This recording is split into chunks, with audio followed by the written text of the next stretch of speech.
Rosine, une criminelle ordinaire de Sandrine Cohen, aux éditions du Caïman. Il est 2h15 du matin. Clélia rejoint Isaac dans son bureau au palais de justice. Les couloirs du bâtiment majestueux sont déserts. Les bureaux aussi. Sauf une salle qui est allumée, la salle Colette. En passant devant, Clélia aperçoit une avocate, une nouvelle, Nathalie Meyer, une ambitieuse. Pas la tasse de thé de Clélia. Les ambitieux sont mus par un besoin de reconnaissance.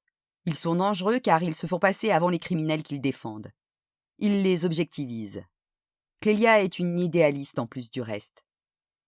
Clélia pense soudain au délibéré de l'affaire Cyril Waldorf, un homme instrumentalisé par sa maîtresse pour qu'il soit son bras armé, et qu'il tue le mari devant un club échangiste. Drôle de vaudeville. Le procès avait duré plus que de raison allant jusqu'au week-end de Pâques. Le délibéré avait eu lieu tard dans la nuit. Le palais est encore plus solennel la nuit. Pour une fois, la justice avait été juste, condamnant la commanditaire plus que l'exécutant. Clélia aime la nuit. La nuit, elle ne dort pas. Elle débarque dans le bureau d'Isaac, il l'attendait. « Tu ne peux pas être injoignable pendant des heures après ce qui est arrivé après Jean. »« Damien. »« Damien. Et tu ne peux pas m'appeler à n'importe quelle heure de la nuit. Faut savoir, je ne peux pas te laisser dans le silence ou je ne peux pas t'appeler. »« Clélia. »« Tu m'attendais. »« C'est pas une raison. »« Tu voulais quoi ?» Isaac hésite une seconde. Il voudrait dire à Clélia que même Millwood risque de lui causer du tort, qu'elle a dû témoigner de son incapacité à respecter les procédures. Millwood qui est une alliée, plus qu'une alliée même. Ne parlons pas de l'amier. Lui, il se saisira de n'importe quelle occasion pour la faire sauter. Il voudrait lui dire qu'il a de plus en plus de mal à faire tampon. Il voudrait lui dire que le nouveau procureur général, Bernard Lermieux, est un opportuniste, et qu'il n'hésitera pas à faire tomber des têtes pour sa carrière. Isaac pense comme Clélia, que les ambitieux sont dangereux dans un palais de justice. Il voudrait lui dire que Lermieux est là aussi parce que l'amier l'a adoubé, ce qui fait qu'il lui est redevable, ce qui n'est bon ni pour elle, ni pour lui. Si l'amier peut le faire sauter avec elle, il le fera sans hésiter. Il voudrait lui dire qu'elle doit faire attention et que si elle ne le fait pas pour elle, elle devrait le faire pour lui. Parce qu'il l'impose depuis 10 ans, mais que si ça continue, oui c'est sûr, il va sauter avec elle. Il voudrait lui dire ce qu'il lui dit depuis 10 ans et qu'elle ne veut pas entendre, que ce qui est arrivé à Damien Préjean est injuste, mais que c'est comme ça. La justice est injuste parfois. Il voudrait lui dire tout ça et il ne lui dit rien. Il sait que ça ne sert à rien. À la place, il ouvre un dossier sur sa table basse. Rosine Delceau, 35 ans, double infanticide par noyade. Aucun antécédent, pas de mobile réel. Elle dit qu'elle est un monstre. Elle ne veut pas d'avocat. Clélia le regarde, l'œil qui frise. C'est une affaire pour eux, c'est une affaire pour elle. Une affaire typique, une affaire dont personne ne veut. Le coupable ne fait aucun doute, et pourtant elle en l'occurrence, est un coupable improbable. Déjà, le cerveau de Clélia se met à fonctionner à toute vitesse. « Tu l'as vu ?»« Oui. J'ai demandé l'affaire. Le parquet m'a saisi. J'ai été la voir à l'hôpital. Elle a tué ses filles hier vers 20h. Le petit ami était là. C'est lui qui a appelé le SAMU et les flics. Elle était en état de choc, d'où l'hospitalisation. Elle dit qu'elle est un monstre, qu'elle ne veut pas d'avocat. Elle ne dit rien d'autre. Elle ne sait pas pourquoi elle a fait ça. Elle veut mourir. Le petit ami venait de lui dire qu'il voulait réfléchir. Et tu crois qu'il y a quelque chose derrière ? J'en suis sûr. Regarde. Isaac lance un fichier sur son ordinateur. C'est un film de famille fait avec un smartphone. Dans un petit jardin, l'ambiance est chaleureuse et conviviale. Il y a un buffet et un barbecue. Il y a des rires et des amis, des adultes et des enfants. Rosine tient une petite fille d'environ 2 ans dans ses bras. C'est Chloé. Un homme, visiblement le père des filles, fait cuire de la viande sur le barbecue. Il s'appelle Christophe. Rosine et Christophe portent une alliance, ils doivent être mariés. Clélia repère également les parents de Rosine, qui se prénomment Claude et Elisabeth. Ils fêtent les 4 ans de Manon. En arrière-plan, Manon est avec d'autres enfants à côté d'un petit bassin avec des poissons rouges.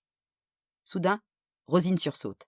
Manon veut attraper un poisson. Elle est sur le point de tomber dans le bassin. Rosine se précipite.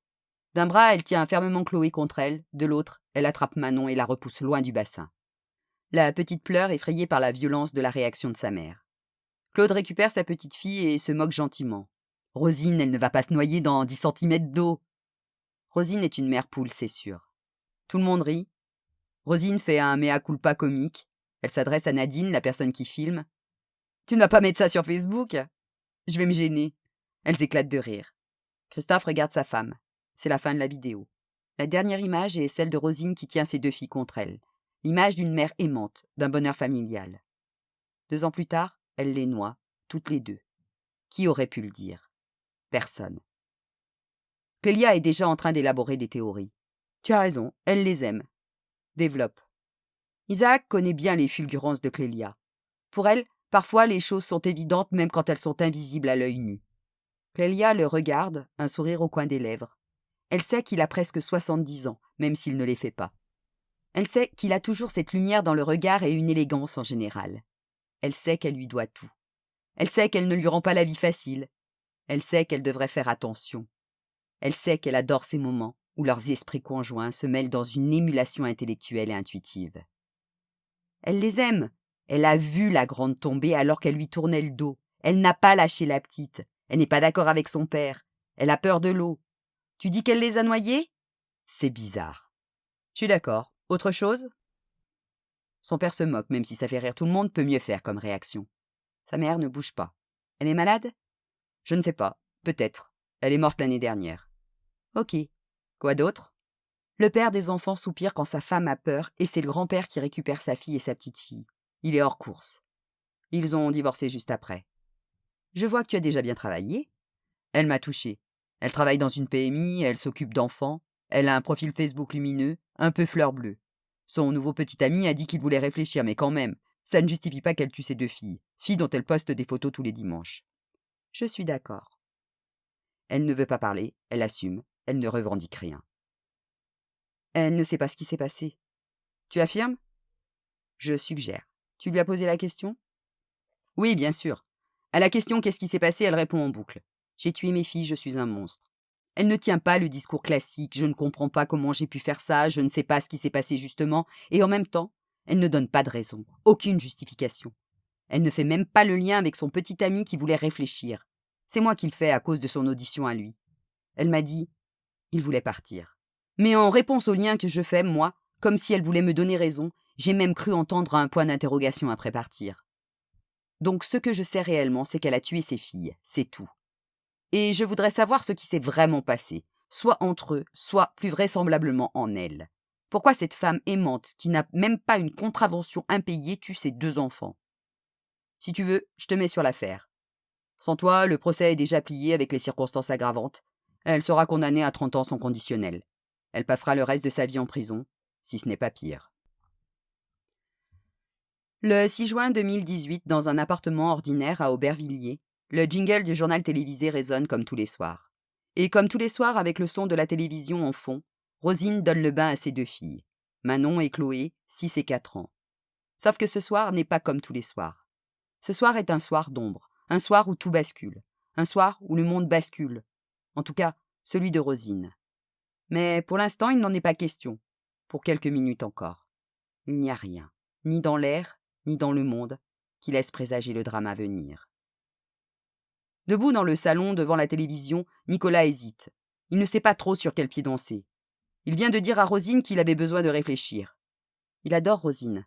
Il adore Manon et Chloé. C'est juste que ce n'est pas le moment, pas encore. Il a 25 ans. C'est jeune. Et s'il compte bien se poser à un moment, c'est un peu tôt. En plus, avec Rosine, ce n'est pas seulement de se poser dont il s'agit. C'est de devenir père.